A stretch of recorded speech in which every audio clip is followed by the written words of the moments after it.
Sur cette présentation, je vais vous parler des questions techniques susceptibles de vous être posées par le jury le jour J. C'est vraiment un chapitre que j'aimerais que vous gardiez tout au long de la formation, que ce soit en début de formation, ce qui vous permettra justement de voir où est-ce que vous avez mis les pieds finalement, que vont être les attendus d'un jury sur vos connaissances et votre apprentissage des différentes compétences tout au long de votre formation. Vous pourrez également le consulter, par exemple, juste avant votre passage de titre pour vous repréparer et justement vous auto-évaluer sur la capacité de vos réponses à ce type de questions. Donc c'est vraiment un chapitre auquel vous pourrez vous référer tout au long de la formation en fait. Dans votre vie d'apprenti formateur, vous pourrez revenir par des va-et-vient sur ce chapitre. Donc comment ça va se passer ?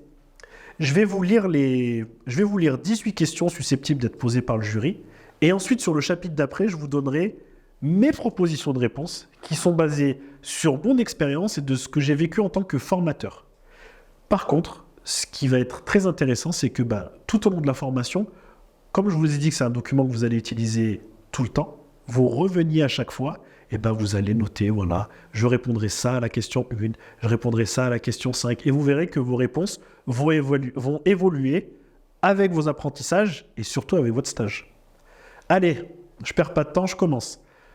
Une des questions qu'on peut vous poser, c'est quelles sont les étapes clés de l'apprentissage ? Comment vous allez faire de l'apprentissage avec vos apprenants, de l'évaluation, de l'accompagnement dans votre scénario et leur durée. On peut également vous demander que font les formateurs et que font les apprenants. On peut vous demander d'expliquer le lien avec les objectifs pédagogiques. Pourquoi avoir choisi telle situation d'apprentissage ?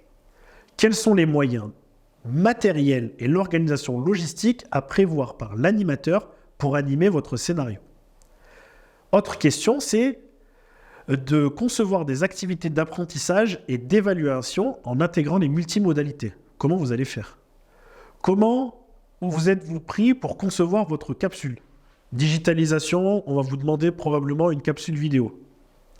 Quelle est la source de ce texte, de cette image ? Avez-vous l'autorisation d'utiliser et de la mettre en ligne ? En quoi vos ressources respectent-elles la réglementation en vigueur concernant la propriété intellectuelle ?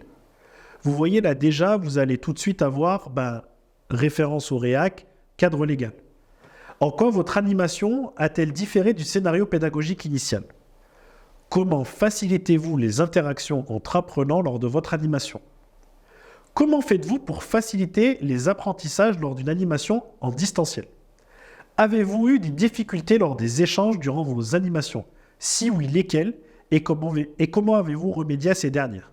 Comment créez-vous les évaluations de vos séances ? Pouvez-vous définir l'importance d'une évaluation formative ? Que faites-vous des évaluations de vos apprenants ? Comment accompagnez-vous vos apprenants à repérer leurs atouts et leurs freins pour la réalisation de leurs projets professionnels ?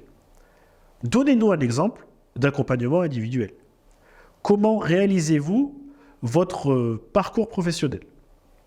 Comment traitez-vous les données recueillies pendant votre veille ? Voilà, ça c'est différentes questions qu'on est susceptible de vous poser et je vais quand même vous donner un petit peu de travail. En plus de réfléchir à comment répondre à ces questions, c'est déjà d'essayer de les relier aux différentes activités types du REAC. Quelle question va dans quelle activité type ? Et bonus, pour ceux qui veulent aller plus loin, essayez de trouver les compétences liées. Et je vous retrouve juste après pour mes propositions de réponse.